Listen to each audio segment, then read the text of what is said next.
Cette petite capsule vidéo va servir à montrer comment exploiter au mieux l'organisation de la page Moodle quand vous êtes étudiant et que vous avez de nombreux cours.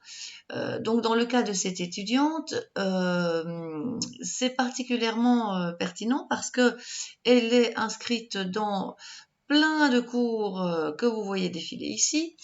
Alors ici, ça correspond parfois à des cours finalisés, des cours de l'an passé encore affichés, etc. Et donc, il n'est pas toujours évident pour un étudiant donné de savoir comment s'organiser, quelles sont les échéances prioritaires pour tel ou tel cours, aller facilement dans les cours donnés. Donc, il manque ici, en tout cas, le fait de savoir que le tableau de bord existe. Et donc, l'idée, c'est de vous proposer de beaucoup plus utiliser ce tableau de bord. Alors, dans le cas de l'étudiante, ici, le tableau de bord a été configuré.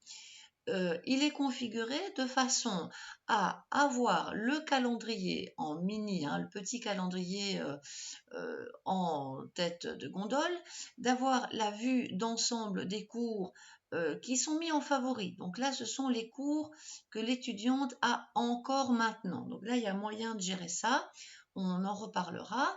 Et donc, elle peut facilement accéder, par exemple, à son cours 6024. On voit le nom complet, c'est approche historique et géographique. Si elle clique dessus, elle va évidemment arriver directement sur le cours 6024. Elle pourrait faire précédent, etc. Donc, elle pourrait déjà mieux voir les cours qui lui demandent du travail. Une petite astuce déjà d'emblée avant de continuer, c'est que plutôt que de cliquer et de chaque fois faire précédent, etc., il est plutôt conseillé de mettre en favori ce fameux tableau de bord qui est vraiment très important. Donc ici, c'est dans Firefox. On n'a que à faire un cliquer-glisser, mais c'est un grand classique dans d'autres navigateurs. Et donc, le tableau de bord va arriver dans les favoris.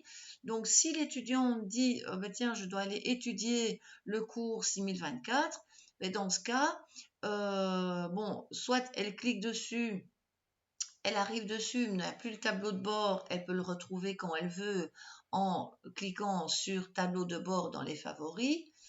Voilà.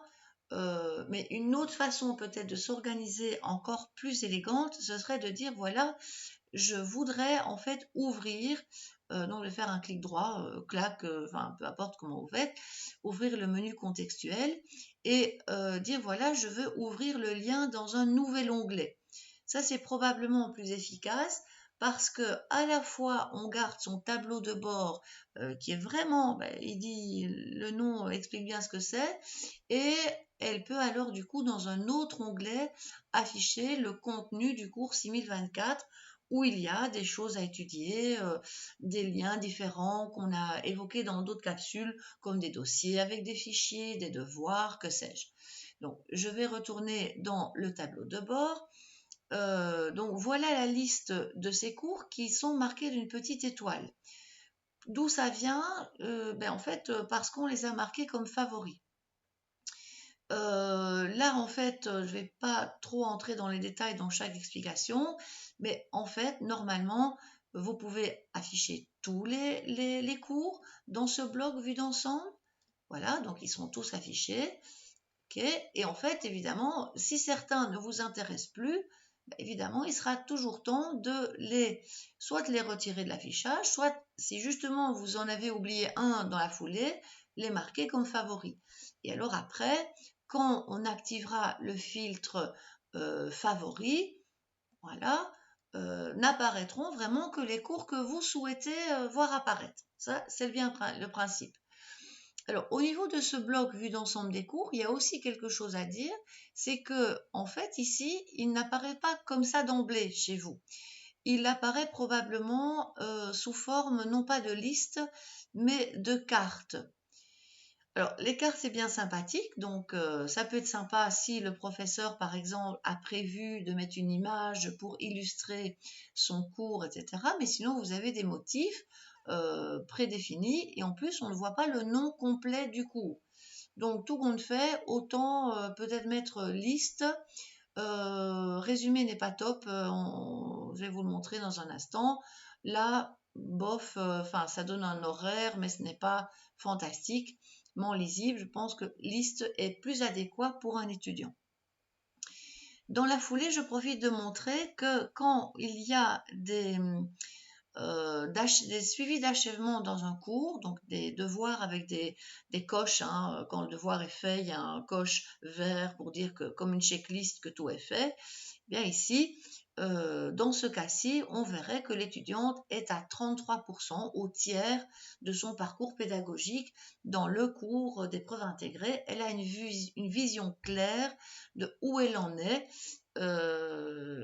Ça dépend évidemment de l'organisation des différents cours. Alors revenons un peu dans ce tableau de bord qui est bien configuré. Je continue à faire ma visite guidée et après je montrerai comment configurer ce tableau de bord. Donc la partie calendrier, donc c'est vraiment la vue d'ensemble. Il y a l'intérêt de le voir en petit ici, c'est que l'étudiante peut passer en revue gentiment les différents jours. Elle passe simplement son pointeur dessus et elle va voir apparaître finalement tous les événements. Par exemple, bon, ici le 8 mai est passé, mais il était particulièrement riche. Il y avait un devoir, il y avait 2 cours. Donc ici, on perdra, si je bouge ma souris, on perdra le menu de contextuel. Il y avait donc un devoir pour le 60-29. Il y avait 2 événements de cours pour le 60-28, 60-24. Un sondage. Encore un autre devoir, enfin voilà. Donc tout ça, c'est intéressant, mais il est peut-être parfois intéressant de l'afficher en grand, ce calendrier. Alors là, on a le choix, ou bien à partir de, ici, en cliquant sur mai, on va l'afficher en grand, et là, on arrive en fait dans la page du calendrier qui est le cœur de votre organisation. En réalité, c'est parce que dans le volet de gauche, on aurait pu aller cliquer sur calendrier, ça revenait au même. Donc, ces 2 éléments, tableau de bord et calendrier, sont fondamentaux. Tableau de bord parce qu'il vous donne justement cette vision globale que je n'ai pas encore tout à fait décrite. Et puis, ce fameux calendrier auquel on accède en grand, soit en cliquant sur mai, enfin en tout cas sur le mois quand il est en petit dans le tableau de bord, soit quand on l'a dans le volet de gauche. Ce volet de gauche n'étant pas toujours affiché, je le rappelle, je l'ai déjà vu précédemment, quand on clique sur les 3 petites barres, il disparaît. Ça peut être sympa d'avoir son calendrier en grand. Enfin, je conseille quand même ce volet, c'est pas plus mal. Et le calendrier est tellement central que là encore, je vous conseille de le mettre en favori. Parce que finalement, vous serez tout le temps le nez dans votre calendrier pour aller voir quelles sont vos échéances. Là encore, un petit claque propriété pour peut-être raccourcir son nom. Calendrier devrait suffire, sinon ça fait du monde dans les favoris. Et voilà, vous allez jouer en fait avec le calendrier et le tableau de bord dans les favoris. Donc tableau de bord, on l'a vu, il n'est pas encore tout à fait décrit. Et le calendrier, le voilà, voilà un objet super important. Il fera l'objet d'ailleurs d'une capsule supplémentaire, mais je reviens maintenant dans mon tableau de bord pour continuer ma visite guidée. Donc, on avait la vue d'ensemble des cours, le bloc vue d'ensemble des cours, qui n'affiche que les favoris, ce qui peut être changé à tout moment. Donc, si ici maintenant on n'a plus besoin, si le cours est fini, on le retire des cours de favoris et c'est réglé. Alors, dans le volet de droite maintenant, il y a une zone très intéressante qui s'appelle événements à venir. Alors, les événements à venir correspondent évidemment à tout ce qui est mis dans le calendrier, mais c'est un petit rappel utile vu qu'il y a par défaut, ça peut se régler plus tard, on verra ça plus tard, il y a normalement 10 événements affichés par défaut. C'est pas plus mal parce que ça donne une bonne vision du éventuellement demain. Enfin, ici, ce sont des tests, hein, donc voilà. Un dépôt d'exercice, ça peut être quand même franchement intéressant pour l'étudiante. une journée d'information générale. Voilà. Donc les événements en tout cas sont rappelés dans le volet du tableau de bord pour avoir une vision de oui, attention, dans mardi je dois rendre quelque chose, aïe, mercredi il y a ça, donc c'est s'organiser. Un peu plus bas encore dans le volet